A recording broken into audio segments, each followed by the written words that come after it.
নিরুপমা, ওই ওই আমাদের ভিরান। বুড়ির চোখ দুটো ভিজে উঠল মুহূর্তেই, কান্না ভেজা কণ্ঠে আওড়ালো। ও আমাদের ভিরান? ভিরান? আমার ভানুর? ছোড়া, ভিরান ভিরান। বুড়ো মাথা নেড়ে সাই জানায়। বুড়ি ভাঙা কণ্ঠে বলে, আহ, কি সুন্দর দেখতে হয়েছে গো।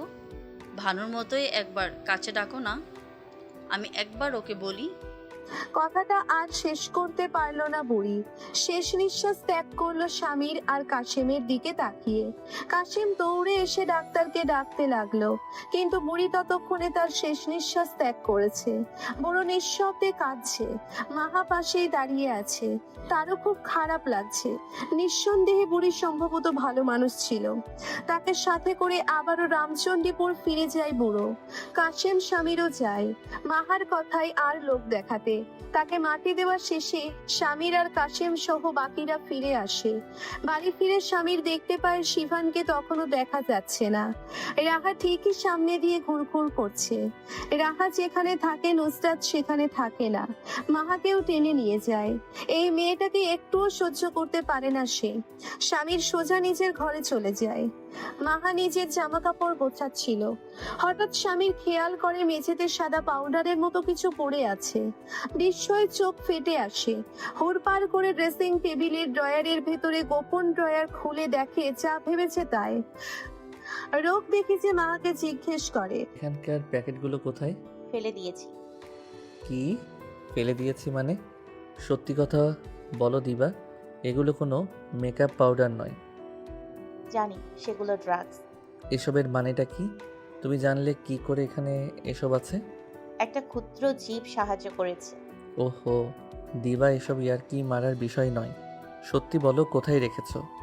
আজব, মিথ্যা কেন বলতে যাব? বলছি তো ফেলে দিয়েছি। স্বামীর হুট করে খেপে গিয়ে মাহার গলা টিপে ধরলো। মুহূর্তেই তার হিংস্র রূপ পরিস্ফুটিত হয়ে গেল। একটু ভালো আচরণ করেছি জন্য মনে করিস না আমি বদলে গেছি।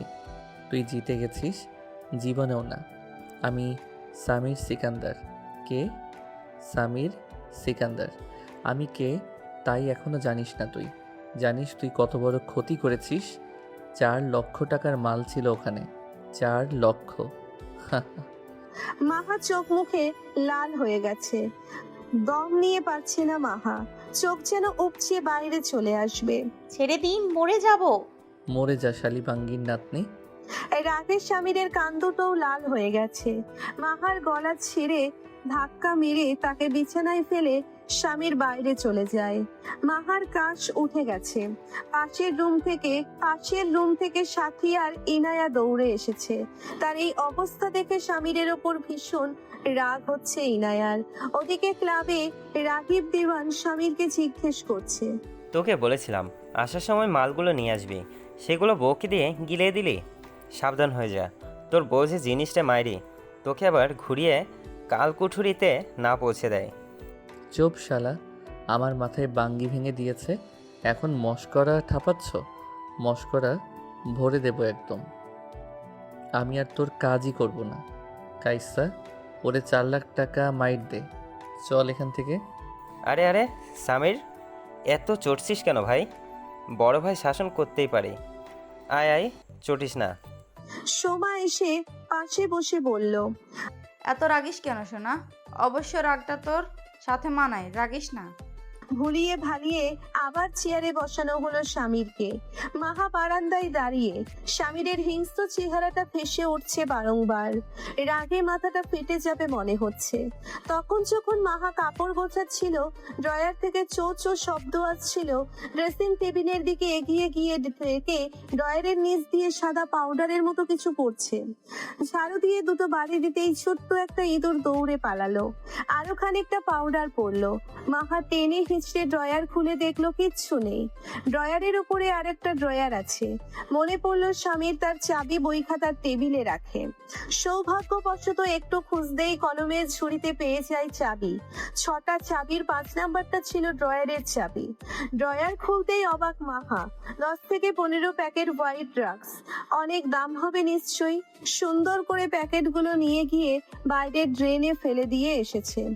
এটা রাগিব দেওয়ান স্বামীরকে দিয়েছিল এর মাত্রা টেস্ট করতে, কিন্তু তার আগেই মাহা সেসব ড্রেনে ঢেলে দিয়ে এসেছে।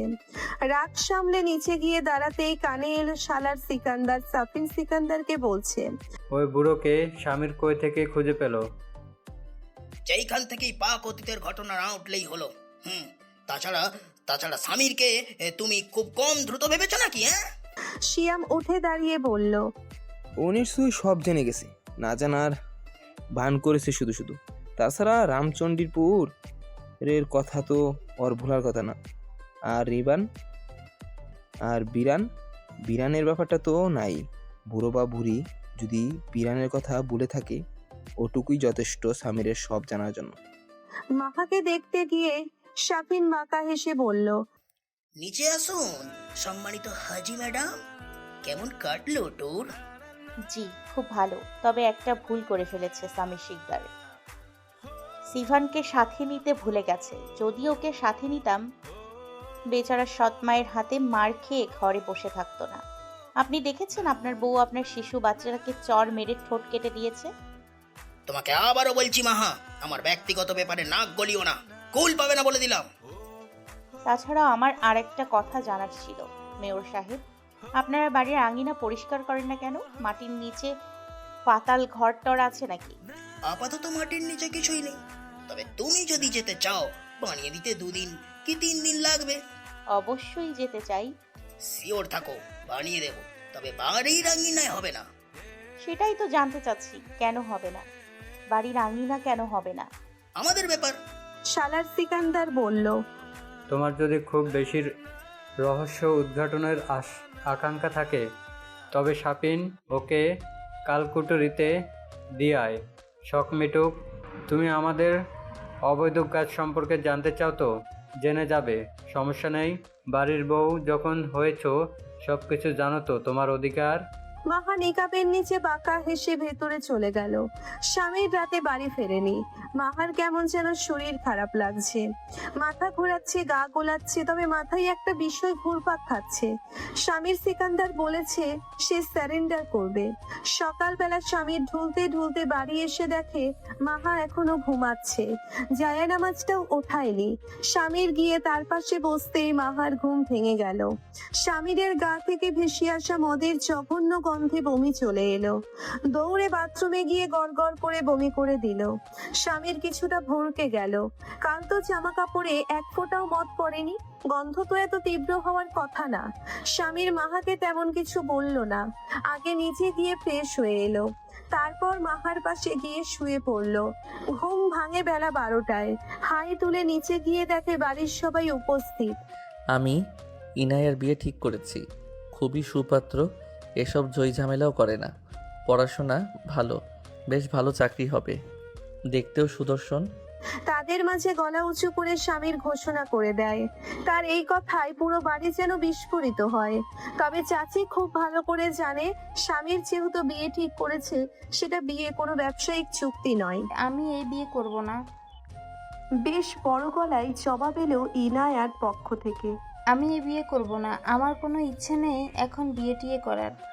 স্বামীর বাঁকা হেসে ধীর কণ্ঠে বলল, বিয়ের কথা কানে যেতেই এত উত্তেজনা লাফালাফি, পাত্রের নাম শুনলে তো টাসকি খায় যাবি গা।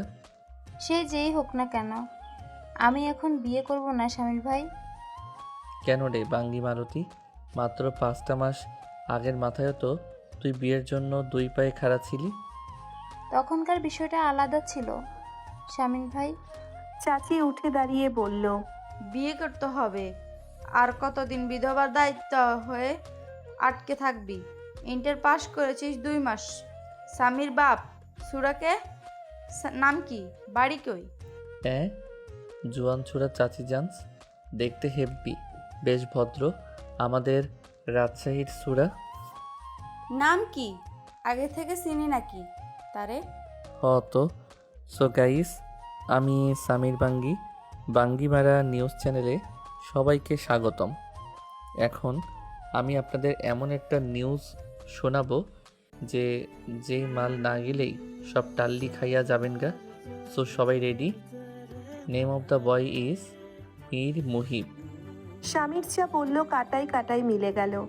উপস্থিত জনতার সকলের চোয়াল ঝুলে পড়ল। বিস্তারিত জানতে আগ্রহ কারো দৃষ্টিতে নেই। সবাই হাঁ করে স্বামীদের দিকে তাকিয়ে রইল, একমাত্র সাফিন বাদে। কারণ সাফিন বেশ ভালোই জানে স্বামীর কোনো নিউজ শোনাবে মানে ওটা বোমের মতোই ফাটবে।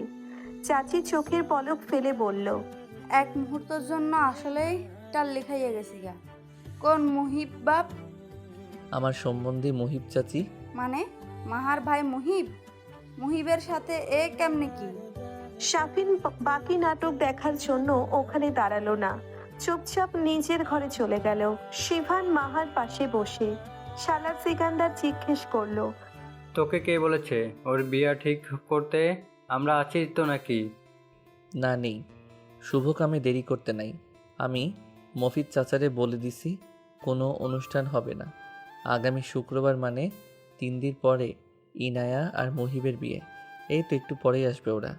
মাহা বসে থেকেই জিজ্ঞেস করলো, আপনি কি ওদের মতামত নিয়েছেন? কোনো মতামত চলবে না, যা বলেছি তাই হবে। যে যার কাজে যাও। ইনায়া সেখান থেকে দৌড়ে ছাদে চলে যায়। দম আটকে আসছে, সে কিছুতেই মহিবকে বিয়ে করতে পারবে না। মহিব কেন, কাউকেই না। যাই হোক, স্বামীর সিকান্দার এখন অন্য কারো, কিন্তু ইনায়াটা যে ছোট থেকে তাকে নিজের মনে করে এসেছে। বুদ্ধি হওয়ার পর থেকে তার চারপাশে যে নামটা ঘুরতো সেটা শুধু এবং শুধুই স্বামীর সিকান্দার। চোখের পানি মুছে কারেন্টের পোলের দিকে তাকালো ইনায়া। তার উপর একা একটা কাক বসে আছে। কেন যেন নিজেকেও ঠিক তেমনি মনে হচ্ছে ইনায়ার। ইনায়া মেয়েটা শান্ত বোকাশোকা একটা মেয়ে, অন্যদের মতো এত ধূর্ত বা চালাক প্রকৃতির হিংসুটে নয়। সবসময় চুপচাপ নিজের কাজ করে, কারোর সাথে খুব একটা ঝগড়াও করে না। তবে স্বামীর সিকান্দার তার জীবনের খুশির কারণ ছিল, এটাও কাউকে বোঝাতে পারেনি কখনো। হয়তো স্বামীর নিজেও বোঝেনি। পেছন থেকে স্বামীর এসে তার পাশে দাঁড়ায়, রুক্ষ কণ্ঠে বলে, জীবন আমাদের সবসময় যা চায় তা দেয় না, অনেক সময় চরমভাবে হতাশ করে। তবুও জীবনে এগিয়ে যেতে হয়। আচমকা স্বামীরকে জড়িয়ে ধরে কান্নায় ভেঙে পড়ে ইনায়া। আমাকে বিয়ে দেবেন না স্বামীর ভাই, আমি এ বিয়ে করতে পারবো না। জীবনের সব প্রাপ্তির খাতায় এ একটা অপ্রাপ্তি আমাকে চিড়ে খেয়ে ফেলছে। আমি বিয়ে করব না, আমি বাঁচবো না এখানে গিয়ে। আপনাকে পেতেও লোভ করব না আমি, শুধু চোখের সামনে থাকতে দিন। স্বামীর নিশ্চুপ। ইনায়া তাকে জাপটে জড়িয়ে ধরেছে, কিন্তু সে তার হাত উঠাতে পারছে না। নিজেই নিজের মনকে জিজ্ঞেস করছে, কেন রে বাঙ্গির বাচ্চা, শক্তি পাচ্ছিস না? তুই কবে থেকে অন্যের জন্য দুঃখ করতে ধরেছিস? তোর খারাপ লাগছে? এটাও কি সম্ভব? খারাপের কি করে খারাপ লাগতে পারে? স্বামীর আলগা নিঃশ্বাস ফেলে ডান হাতে ইনায়ার বাহু টেনে নিজের থেকে দূরে সরালো। নিরেট কণ্ঠে বলল, বড়রা যা করে ভালোর জন্যই। মুহিব ছেলেটা ভালো, আমাদের জগৎ থেকে অনেক আলাদা ওর জগৎ, স্বাভাবিক জগতের বাসিন্দা সে। তুই ভালো থাকবি। কথাটা বলে স্বামীর সেখান থেকে চলে যায়। ইনায়া হাঁটু ভেঙে বসে হাহাকার করে কাঁদতে থাকে। মাহা দূর থেকে দেখে নিজের মনে মনে বলে, ইসরে, মন ভাঙার কষ্ট বুঝি এতই প্রখর। আল্লাহ ওর মনটা শান্ত করুন, ওকে মানসিক শক্তি দিন। চাচি আর সাথী দুইজন ইনায়ার ঘরে বসে আছে। ইনায়া এখনো ছাদ থেকে নামছে না। সাথী তার মাকে বলল, মা, আমার বেলায় একবার ভুল করছো, ইনুর বেলায় একই ভুল করো না। ও এখন বিয়ে করতে চায় না। কিন্তু আমি স্বামীরে ভরসা করি। স্বামীর যেহেতু বলছে ছেলেটা নিশ্চয়ই ভালো হোক। তাছাড়া মুহিবকে আমরা সবাই চিনি। তা তো ঠিক বলছো, দেখো যা ভালো মনে করো। ইনায়ার জন্য আর কেউ অপেক্ষা করলো না, যে যার ঘরে চলে গেল। সারাটা দিন ইনায়া নিজের ঘরে বসে রইল। স্বামীর নিজে থেকে কল দিয়ে মফিদুদ্দিনকে আরো কয়দিন পরে আসতে বলল। শিভান এসে ইনায়ার পাশে বসে তার মাথায় হাত দিয়ে বলল, কেঁদো না ইনু, তোমার ভাগ্যটা খারাপ। কেন জানো? কারণ আমরা সিকান্দারদের রক্ত, সিকান্দার পরিবারের অংশ। এই নামটা যে বিষাক্ত করে দিয়েছে বাবা কাকারা। আপাতত শান্ত হও, কাকা আজকেও ওদের আসতে মানা করেছে। ইনায়া শিভানকে জড়িয়ে ধরে কান্না করতে লাগলো। ফুপুর আর্তনাদ দেখে শিভানেরা বড্ড কষ্ট হয় তার জন্য। ঘরে ঢোকার পর থেকে মাহা বারবার স্বামীরকে জিজ্ঞেস করছে। আপনার এই রকম সিদ্ধান্ত নেওয়ার কারণ কি? অন্য কেউ কেন নয়? মুহিব ভাই কেন? ইনায়াকে জোর করছেন কেন বলুন? হঠাৎ করে ওর বিয়ে ঠিক করার মানে কি? চোখ কানের কাছে প্যান প্যান করেই যাচ্ছে। সর বাল, যা সর। বাঙ্গি মারা পেঁচাল পাড়তাছে। বেরো ঘর থেকে। আপনি বেরোন। আমি বেরোবো মানে? এটা আমার ঘর। হ্যাঁ তো এটা আমারও ঘর। এই ঘরের বাসিন্দা আমি, মালিকও আমি, অধিকার আমার। দেনমোহরের বিনিময়ে কিনেছি আমি, আমারও সমান অধিকার। হ্যাঁ বে ফকির নিচ্ছি, ওতেই মুখ নাড়া। তুই 1 লাখ দিয়েছিস, আমি 5 লাখ। তো সেটাতে আমার প্রাপ্য। আমার বাকিটুকু আর বলে শেষ করতে পারে না স্বামীর। দেনমোহর বউয়ের অধিকার হয় পুরুষের নয়। বাহা ঘাড় ওপর নিচে করে ঠোঁটে হাসি নিয়ে বলল। কি হলো হ্যাঁ? জবাব বন্ধ হয়ে গেল কেন? তামিল শিকদার। মাহা বাহাতে মুখ চেপে হাসতে লাগলো। হাসির ঝলকানিতে চোখ ভেসে উঠছে। স্বামীর হাউট করে তার বাহু ধরে টেনে থুতনি চেপে ধরে বলল। খুব হাসি পাচ্ছে না? খুব হাসি পাচ্ছে? আমার নাম ভেঙাচ্ছিস, একদম গলা কেটে দেব। ভুলে যাস না তুই আমার শত্রু। আপনি আমার প্রথম আসামি। স্বামীর মাহার গলা ছেড়ে দিতেই মাহা জিজ্ঞেস করলো। আপনি বলেছিলেন সারেন্ডার করবেন। লোকের বাল ছিড়ব আমি বললাম, আর তুমি মেনেও নিলে। তুই কে রে? তোর জন্য আমি স্যারেন্ডার করতে যাব? ভাগ চোখের সামনে থেকে। আপনাকে সারেন্ডার করতেই হবে। অসম্ভব। সব মোটামুটি ঠিক ছিল, তবে বিপত্তি ঘটল অন্য জায়গায়। স্বামীরের এই সিদ্ধান্ত ইনায়ার মনে নেতিবাচক প্রভাব ফেলল। শান্তশিষ্ট ইয়ানা কেমন হিংস্র চোখে মাহার দিকে তাকিয়ে রইল। নুসরাত মাহার চোখ মুখ দেখে বলল। তোমার কি হয়েছে? পেটে ব্যথা। একবারও বলছো না কেন? সেরকম প্রখর নয় আপু। ঠিক আছে, দেখো বেশি হলে বলবে কিন্তু, আমি তো তোমার আপ্পাই। জি। ইনায়া হঠাৎই একা একা বাড়ি থেকে বেরিয়ে যায়। নুসরাত আর সাথী বারবার জিজ্ঞেস করে কোথায় যাচ্ছে। কোনো জবাব দেয় না। মাহা বলে চিন্তা না করতে, ও নিশ্চয়ই মেধার কাছে যাচ্ছে। যেতে দিন, বান্ধবীর কাছে গিয়ে মনটা হালকা হবে। কিন্তু মাহা সম্পূর্ণ ভুল। ইনায়া সেখান থেকে সোজা অন্য জায়গায় চলে গেছে, রাগিব দেওয়ানের ক্লাবে। সামনে বসে রাগিব, সোনালি এবং সোমা। ইনায়া মুখের মাস্ক খুলতেই রাগিব গাল টেনে হেসে বলে। এত দ্রুত ধামাকা হতে চলেছে জানতাম না। তুমি শুধু বলে যাও বেবি, বাকিটা আমি সামলে নেব। বদলে কিচ্ছু দিতে হবে না। পুরনো হিসাব আমারও বাকি আছে। তুমি বাড়ি যাও, শান্তিতে ঘুমাও, আর প্রস্তুতি নাও বিয়ের, যা কখনো হবেই না।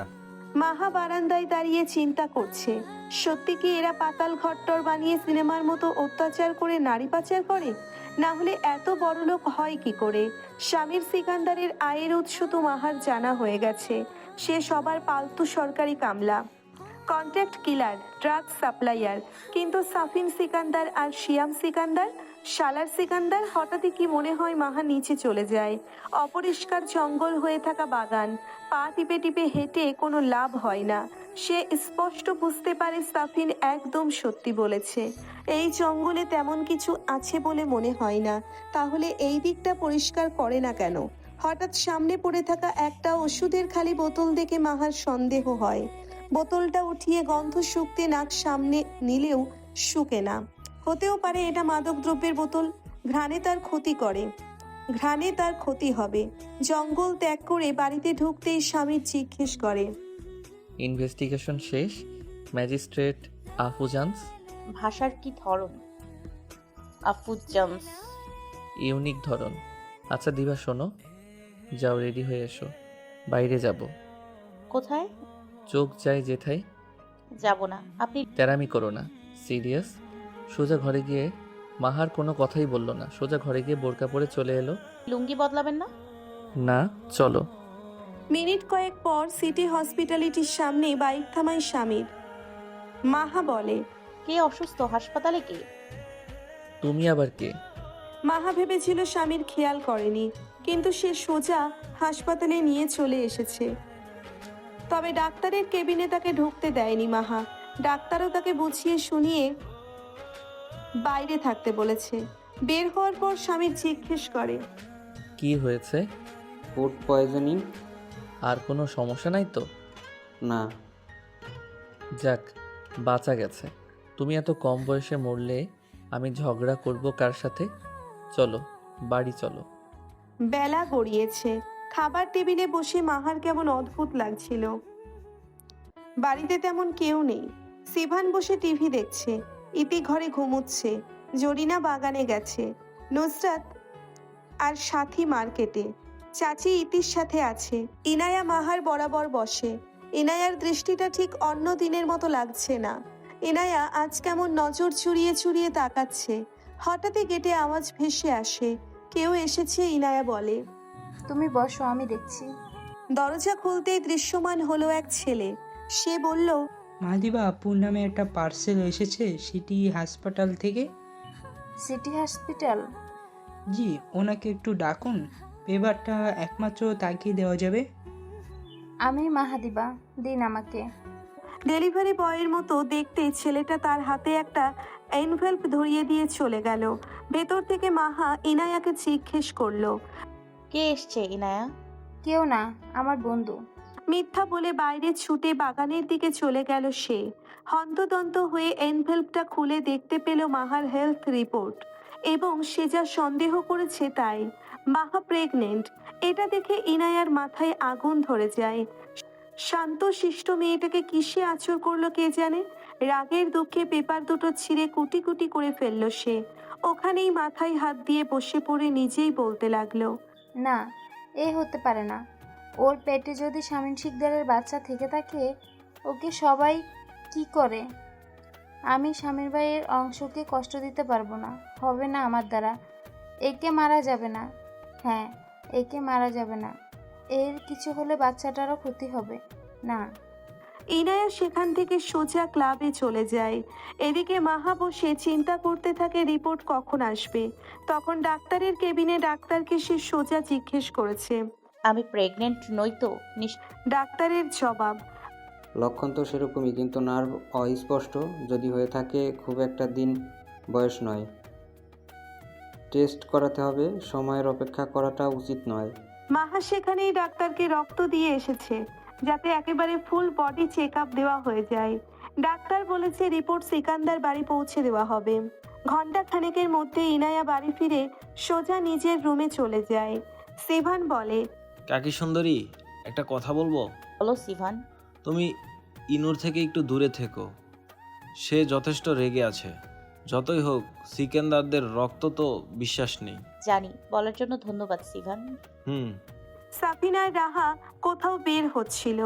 আচমকা সাফিন উল্টো ঘুরে এসে দাঁড়িয়ে মাহাকে জিজ্ঞেস করে, চলো, তোমাকে আমাদের ব্যবসা দেখিয়ে আনি। ভয়ের কিছু নাই, তোমার হাজবেন্ড আপাতত ওখানেই আছে। বলো, যাবে? যাব। পেছন থেকে সিভান মাহার হাত টেনে ধরে বলল, যেও না, কাকাকে জিজ্ঞেস না করে গেলে কাকা রাগ করতে পারে। তুমি গিয়ে দাদির সাথে একটু ঘুমিয়ে নাও, ঘুম ভাঙতেই আমি চলে আসব। কাকি, যেও না। মাহা এক পর্যায়ে সিভানের কথাটা এড়িয়ে গেল। তবে যাওয়ার সময়ও খেয়াল করলো ইনায়ার কিছু তো একটা হয়েছে। রাস্তায় রাহা বা সাফিন কারোর সাথেই কোনো কথা বলল না। মাহা বেশ লক্ষ্য করলো জায়গাটা সেই ভয়ানক ভুতুরে বাড়ির একটু দূরত্বে, আর এই এলাকায় তেমন কারো যাতায়াত নেই। সাফিন তাকে ইনিয়ে বিনিয়ে কোনো বিপদে ফেলবে না তো? তবে তার ধারণা ভুল। ঘাপলা লাগছে ওই জায়গাতেই। সাফিনের এত নরম আচরণ ঠিক বোধগম্য হতে পারছে না। বড় সড়ো একটা বাড়ি, এটা একদমই জমিদার বাড়ির মতো নয়, নাই সিকান্দার বাড়ির মতো। আধুনিক দ্বিতল ভবনের বাড়ি, সামনে লেখা কালকুঠুরি 2। ভেতরে যেতে দৃশ্যমান হলো কর্মরত কর্মীগণ, সুন্দর অসুন্দর অনেকজন রমণী। পুরুষের সংখ্যাও কম নয়। তারা এদিকে সেদিকে বিচরণ করছে, তবে আপত্তিকর ভঙ্গিতে। মাহার কপাল জড়ো হয়। সাফিন নিরেট কণ্ঠে বলে, যেদিকে খুশি যাও, 1 ঘন্টার মধ্যে ফেরত এখানেই আসবে। মাহা সাফিনের দিক থেকে নজর ঘুরিয়ে 1 পা 2 পা করে সামনে এগোলো। হ্যাঁ, এটা জমিদার বাড়ির মতো নয়, তবে পরিধিতে জমিদার বাড়ি থেকে কিছুটা কম নয়। চারপাশে পরিষ্কার পরিচ্ছন্ন। হাঁটতে হাঁটতে মাহার সাথে ধাক্কা লাগে এক দৌড়াদৌড়ি করা বাচ্চার। মেয়ে বাচ্চাটার বয়স খুব সম্ভবত 10 কি 11। শিভানের কিছুটা বড় সে। ড্যাবডেবে গোল চোখ মেলে মাহার দিকে তাকালো সে। ব্যথা পেয়েছো? না। তোমার নাম কি সোনা? রুমাশা। মাহার বুকের ভেতরটা মট করে ওঠে। রোমাশা ইস্কি বিদঘুটে অবস্থায় না হয়েছিল তার, কোনো বিচারও পায়নি সে। মাহা মেয়েটাকে জিজ্ঞেস করলো, তুমি এখানে কি করছো? কার সাথে এসছো? আমি তো এখানেই থাকি, এটাই আমার বাড়ি। কি বলছো? তোমার মা কোথায়? কাস্টমারের সাথে। ও, আর বাবা? কি বলছো তুমি? আমাদের কোনো বাবা মা হয় না, জানো না? তুমি কি এখানে নতুন এসেছো? হ্যাঁ, বাবা হয় না মানে? বাচ্চা মেয়েটা মাহার আর কোনো কথার জবাব দেওয়ার আগেই পেছন থেকে এক লোক বলে ওঠে, তুই এখানে কেন? বোরকা পরে আছিস কেন? দেহ তো সবাই খেয়েই ফেলেছে, যা কাস্টমারের কাছে যা। উল্টো ঘুরে বসে থাকা মাহা লোকটার এমন বিদঘুটে কথা শুনে ফিরে তাকায়। তার রুদ্র দৃষ্টির দিকে তাকাতেই লোকটা একটু হকচকিয়ে যায়। শুষ্ক একটা ঢোক গিলে বলে, নতুন এসেছিস, ঠিক আছে, বড় সাহেবদের সাথে সাক্ষাৎ হয়েছে জানিস তো। এখান থেকে যাওয়ার চেষ্টা করবি তে একবারে কালকুঠুরি একে পাঠিয়ে দিবে। মাহা কান খুলে লোকটার কথাগুলো শুনছিল। আশ্চর্যের পর্দা ফিরে লোকটার পেছন থেকে বেরিয়ে এলো তিহান, সঙ্গে সোমা। তাকে মাহা খুব একটা ভালো করে চেনে না। সাফিনের বিরোধী দলের নেতা তিহান। সোমা চোখ কুচিয়ে জিজ্ঞেস করলো, এই মেয়ে সত্যি তোমাকে সামির দিয়ে দিছে? না, মেয়ের শাফিন শিকদার এনেছে। সোমা ঘ্যাট ঘ্যাট করে হাসতে লাগলো। মাহার বড্ড বিরক্ত লাগছে। তিহান সোজা সাপটা জিজ্ঞেস করলো, কি হয় তাই দেখাতে। এখানকার বাচ্চাদের বাবা নেই মানে? অনাথ আশ্রম তো নয় এটা। তারা দুজন চলে যেতেই মাহা বারবার বাচ্চাটার কথা চিন্তা করতে লাগলো। তাদের কোনো বাবা হয় না। সাফিন বলেছিল তারা মাটির নিচে নয়, ওপরেই অবৈধ ব্যবসা করে। লোকজনের আনাগোনা বেশি নেই। জায়গাটার নাম কালকুঠুরি। কালকুঠুরি কালকুঠুরি আস্তা গফিরুল্লাহ, এটা কুঠুরি মানে অবৈধ ব্যবসাটাকে হলো দেহ ব্যবসাচ্ছি। মাহা সেখান থেকে দৌড়ে পালানোর জন্য পা বাড়াতেই দুজন লোক তাকে ধরে ফেলে।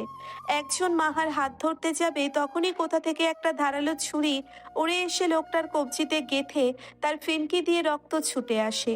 অপর লোকটা আর মাহা ঘাড় ঘুরিয়ে ডানে চোখ ফিরিয়ে দেখে স্বামীর সিকান্দার মুখে আপেল চিবোতে চিবোতে সামনের দিকে এগিয়ে আসছে। অপর যে লোকটা ছিল সে তার থেকে বয়সে বেশি। কি করছো সামির? স্বামীর আপেলের বাকিটা পিছে মেরে লোকটার উপর ঝাঁপিয়ে পড়ে কলার ঝাঁকিয়ে হিংস্র স্বরে বলে, শুয়োরের বাচ্চা, হাউ ডেয়ার ইউ! তোকে কে বলেছে একে ধরতে? তিহান বাবা, আমার কোনো দোষ নাই সামির বাপ, আমি তো নিজের কাজ করছিলাম। মাহা স্বামীরের বাহাত ধরে টানাটানি শুরু করে। ছেড়ে দিন, উঠুন, হয়েছে, চলুন। সে দুই হাত দিয়ে টেনেও স্বামীরকে নড়াতে পর্যন্ত পারছে না। স্বামীর পাশের লোকের হাত থেকে ছুরিটা খুলে নিয়ে অপর লোকটার মাথার সোজা জোরে ছুরি দিয়ে কোপ বসিয়ে দেয়। নাসিকার উপরে হাড় ফেরে ছুরির অর্ধেকটা লোকটার মাথায় গেঁথে যায়। রক্তের ছিটে এসে পড়ে স্বামীরের গোটা মুখে। লাল শার্টের জায়গায় জায়গায় বিন্দু বিন্দু রক্তের চিহ্ন পড়ে যায়। ঘাড় থেকে ভূত নামার মতো নিঃশ্বাস ফেলে স্বামীর পেছনে ফিরে তাকায়। মাহা চোখ বড় বড় করে দম ফেলছে, যে কারোরই ভয় পাবার কথা। মাহা আরো একবার নিজ চোখে দর্শন করে নিল স্বামীর সিকান্দারের খুনের ক্ষমতা। তার হাতের কাজে সে একদম তার হাতের লেখার মতোই নিখুঁত। স্বামীরের চোখ দিয়ে যেন লাভা ঝরে পড়ছে। সে লোকটার ছটফটানি বন্ধ হতেই তার বুকের ওপর থেকে উঠে দাঁড়ায়। তাদেরকে চিৎকারের সময় দেয়নি স্বামীর। উঠে দাঁড়িয়ে ক্ষণকাল দেরিও করেনি স্বামীর। মাহার হাত ধরে টানতে টানতে বাড়ি থেকে বেরিয়ে গেছে। বাইক স্টার্ট দেওয়ার পর মাহা তাকে জিজ্ঞেস করছিল, আপনি ওদের মারলেন কেন? শত্রুর শত্রু তো বন্ধুই হয়। স্বামীর কোনো কথাই বলল না। বাইকের গতি বাড়ালো। 2 মিনিটের মাথায় মোড়ে এসে একটা পুকুর সামনে পড়ে। স্বামীর থেকে নিচের শার্ট আর চেহারা থেকে রক্তের দাগ ধুয়ে নেয়। প্যান্টে যে দাগ লেগে থাকে তা মেটায় না। মাহা খেয়াল করে মোড়ের মাথায় লেখা লাল গলির কালোপাড়া। কথাটার মানে হয়তো বেশ্যাপাড়া। তারপর আবার 15 মিনিটের মাথায় সিকান্দার বাড়ি পৌঁছে যায়। সিভান বুঝে যায় স্বামীর যথেষ্ট ক্ষেপে রয়েছে। চুপচাপ মাহার পিছে পিছে চলে যায়, গিয়ে জিজ্ঞেস করে, তোমাকে বলছি কাকার আদেশ ব্যতীত কিছু করো না, কইও যেও না। কি হলো, তুমি ঠিক আছো? মাথাটা একটু ঘুরছে সিভান, পরে কথা বলি এসব বিষয়ে। ঠিক আছে। স্বামীর বাথরুম থেকে বেরিয়ে বলে, ছাদে চলে এসো। মাহা বেশি কিছু বলল না, মাথা নেড়ে হ্যাঁ জানালো শুধু। সব জায়গায় তেরামি চলে না। হয়তো স্বামীর তাকে কিছু একটা বলবে এসব বিষয়ে। মাহা নিজের পোশাক বদলে সোজা ছাদে চলে গেল। ছাদ থেকে টুংটাং গিটারের সাথে স্বামীরের ভারী কণ্ঠ ভেসে আসছে। একটু কাছে যেতেই সেই সুর আরো গভীর হয়। এই যে ভালোবাসার মানুষগুলো, প্রতিদিন রোমান্টিক সব সুন্দর সুন্দর গল্প এবং পরবর্তী পার্টগুলো পেতে এখনই আমাদের স্বপ্নের গল্প চ্যানেলটিকে সাবস্ক্রাইব করে দিন। আর সাথে আমাদের গল্পগুলোতে বেশি বেশি লাইক কমেন্ট শেয়ার করে দিন। ধন্যবাদ সকলকে আমাদের স্বপ্নের গল্প চ্যানেলের সাথে থেকে আমাদের গল্পগুলো শোনা ও উপভোগ করার জন্য।